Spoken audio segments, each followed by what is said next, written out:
In the previous video, I showed you how you can use graphs in order to solve complicated equations. So now it's your turn to have a go. Try to solve this complicated equation here. So what you have to do is draw this graph here, and then draw this graph here, and then find, because you're trying to find out where this graph equals this graph, it's basically where the two cross.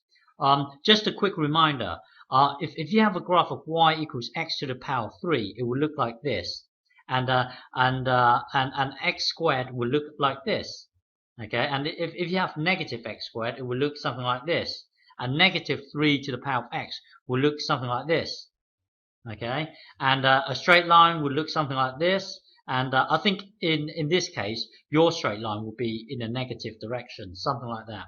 And this is a reciprocal graph, so it looks like this. And if you have a minus in front of it, it will look like this. Okay, without this bit here, and exponential. This is growth. If the base here is higher than 1, then you're going to get growth. It's going to climb like this. If the base is less than 1, then it's going to decay. So it will look like this. So this is just a quick reminder. So now do what you have to do. Well, remember, draw this graph first. Just sketch it, and you don't need a graph plotter. You're supposed to be able to do this with just a pen and a calculator. So no graphics, no graphs calculators or anything. So plot this line, and then create tables. Remember, you've got to create tables, and then try and find out where they cross. So press pause and have a go. Okay, to draw in order to solve this, hang on, let's go down here.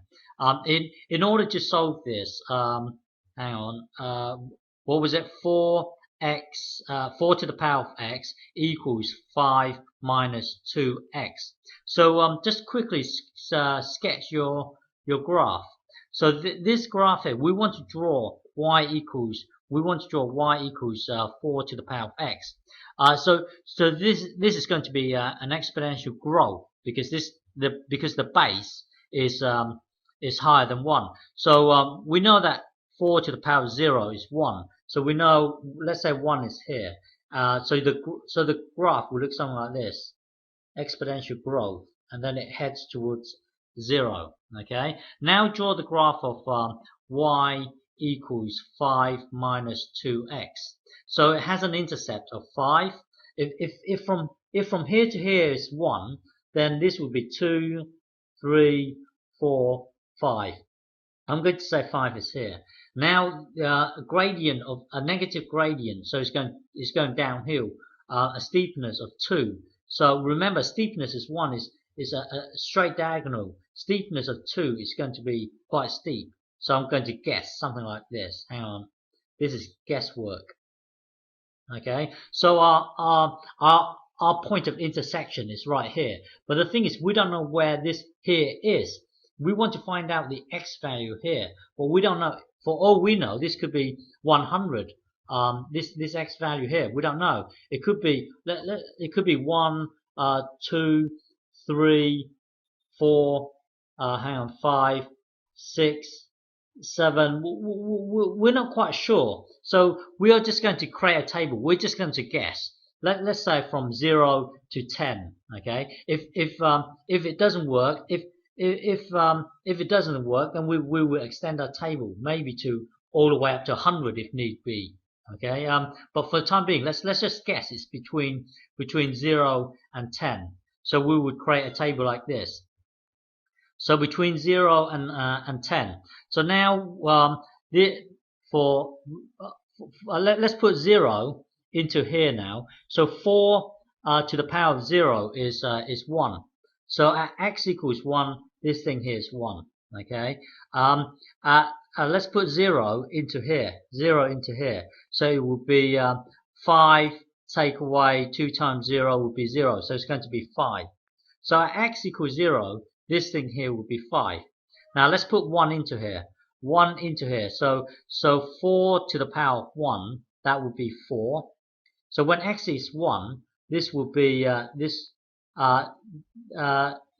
this here will be 4 already. Oh, so you see, my sketch is well, the graph is badly drawn. It's not to scale. There's no way I could have known the scale. Well, anyway, when x is 1, this thing here would be 4. So it should be up here somewhere. It's just badly drawn. Okay, so but just bear with it for the time being. So now let's put 1 into this thing here now. So it would be 5, take away 2 times 1 would be 2. So this here would be 3. Okay. But okay. So hang on. So yeah. So okay. At 2, let's put 2 into here. 2 into here. So that would be 4 to the power of 2. That would be 4 times 4. That's 16. Now put 2 into this thing here. So that would be 5. Take away 2 times 2 is 4. So 1. You see, you could continue, but the thing is, look at this here. When x equals 0, this curve here is below this one. Okay. When x is 1, the thing is, this thing here, the 4 to the power of x graph is above the straight line. You see. Hang on. Let's go back here. When it's at 0, the curve is below the straight line. The curve is below the straight line. But when it's at 1, let's change the scale here because my scaling is wrong. Okay, so 1 would be somewhere over here somewhere. Let's say this 1 here. Let's say 1 is here. 1 is here. Okay, and 2 is here. Look at this. When x is 0, this thing here is below the curve is below the straight line. When x is 1, the curve is above. When x is 1 here, the curve is above the straight line. Okay, yeah, 1. Let's say 1 is slightly here. So when you're at 0 here, the curve is below the straight line. When you're at 1, the curve is above the straight line. So there's a crossover between 0 and 1. So we know the point of intersection, the point at which they cross, will be between 0 and 1. You see, 0 and 1 is not accurate enough. So let's try and zoom in to 0 and 1. So you would create another table like this. So let's try and do our sketch here again. So it's a curve like this, and then you've got a straight line here, and it crosses somewhere between 0 and 1. Okay, let's say 0 and 1 here. So we would create a new table between 0 and 1 here, and then let's pretend you didn't know these figures here. Okay, you would create a table like this, and then you would put when x is 0.1, you would put that into here. Okay, and then it will give you this figure here, and then you would put this into here, and then it will give you this figure here. Okay, so let's clear this, and then create yourself a table like this. Hang on, let me draw this again. So your curve will look something like this. Your straight line will look something like this. It's between 0 and 1. Okay, and look at this here. When x is 0, the curve is below the straight line. So the curve here is below the straight line. When x is 0.1, the curve is still below the straight line. So the curve is still below the straight line.